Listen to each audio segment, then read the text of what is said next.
Hi guys, welcome back to my channel, Bella's You channel. And for today's video, itour ko kayo sa bagong bili namin na bahay dito sa St. George, Utah. So,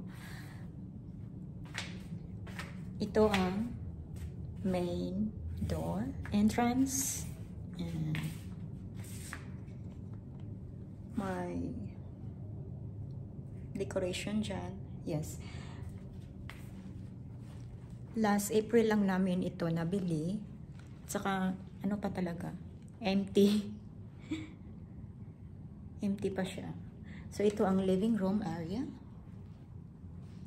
And that's my puppy right there. Goodbye, Maxie! Ito ang dining room area.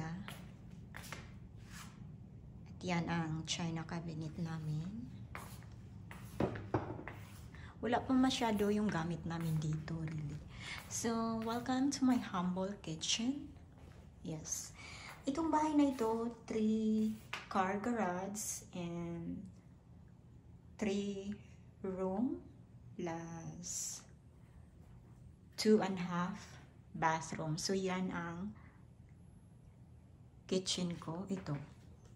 So, ang preference ko talaga sa sink ko, yung may matanaw ako na view sa window.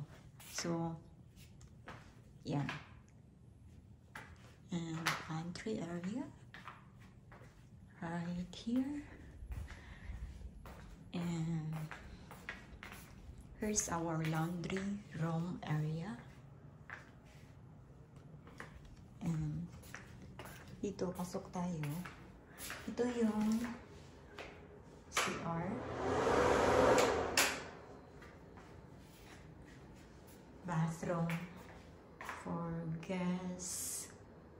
Saka, live well, laugh often, love much. Yung nakalagay dyan. And maraming cabinet dito.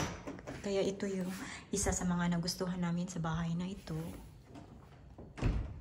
And the first room here, empty pa siya. Yes. And the second room, right here. And look at the view outside. I love it. 2,000 square feet. And punta tayo sa master bedroom. Right here, and here's the hallway, another storage, and also another storage here, and the half bathroom here, and here's our bedroom. Ang kalat. Yes, wala pa kaming mga gamit dito. At saka, gusto ko yung window talaga. Kasi gusto ko natural light. At saka, later on, maglagay kami ng curtains dito. Itong bed na ito sa guest room talaga. Kaso, yung bed namin nasa California pa.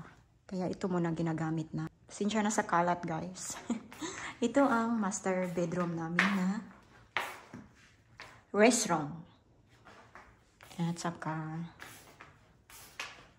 may tub. And over here, the shower area inside. It's separate. Ang shower area at saka ang restroom. And I like all the natural light coming inside here.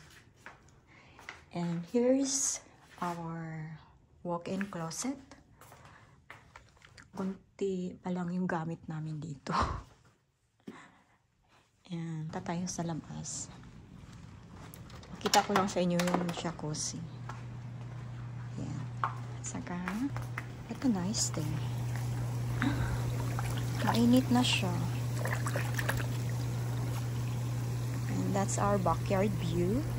Next time, i-tour ko kayo sa front and backyard namin.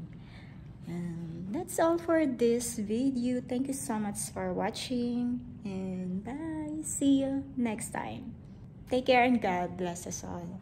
Bye.